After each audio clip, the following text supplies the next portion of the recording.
And obviously, it was important to try to get a game up here, and we pitched well. We played good defense, and Will got us off to a good start. We got a couple big swings of the bat, so big win for us. We try to pride ourselves on winning on Sundays. If we're going to have a great year, you have to win on Sundays, and we salvaged one. I guess that's the first win here in 8 games or so. So we'll take it. We'll get on the bus, regroup, and try to play a little bit better next week. What was it about Will Crow today? He seemed well, he worked a little faster. One thing that we did was Kentucky does a great job offensively of slowing the game down, stepping out of the box, So Grayson called the game. Coach Myers didn't call the game, and that allowed the tempo to speed up. I don't know if you could notice how quick he was working, and I think that got them out of their rhythm a little bit offensively, and maybe set the tone for the game. And then on top of that, let's be honest, they hit some couple balls on the nose that we caught, and Tanner made an incredible play in center field, and Reed about took DC's head off at second. So, the balls they hit hard were hit at us, and it was just our day. And like I said, we'll get on the bus and take this one win and see if we can build on it. And your offense was a little more productive today. You got some of those hits you needed to get runs across. We didn't have a lot of hits, but we were definitely we had more runs than we had hits, I believe, and that's a good thing. A 3-run homer will help with that, and Joey, a big swing in the bat, that kind of let everybody take a deep breath, because we were on edge a little bit today, but we had to fight like crazy to try to win this one,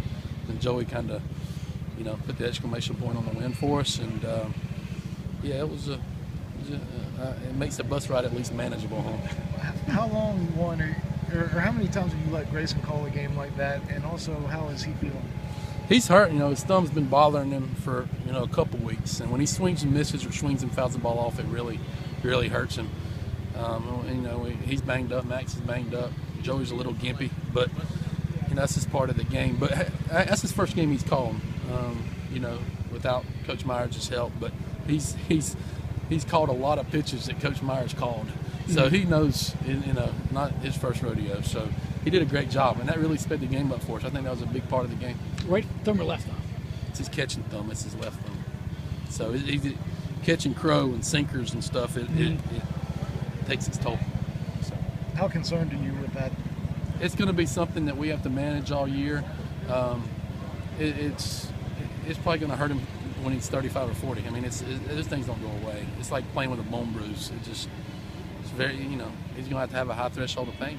And I'm not concerned it can get any worse or anything like that. It's an injury that's just going to bother him and be cumbersome for him for the rest of the year. But he'll be fine. He's a tough cookie. A lot of changes in the lineup today. No Max. Why no Max? And then why Gene to start? Max is hurt. He couldn't even walk this morning when he got up, and so we didn't have a choice to put him in the game. And the reason we went with Gene was, one, the split, so throw a lefty, put some lefties in there against the kid that started the game. He's much more effective against right-handed hitters, and I like the way Gene's been swinging the bat, and he plays great defense, and his BP's been really good. And I think him and Taylor held their own pretty good today. You don't look at the stat line and see it, but they held their own pretty good. Taylor got an RBI, and Gene he moved the ball a little bit and made a nice play out there in the outfield. So they did okay. Thank you, Coach.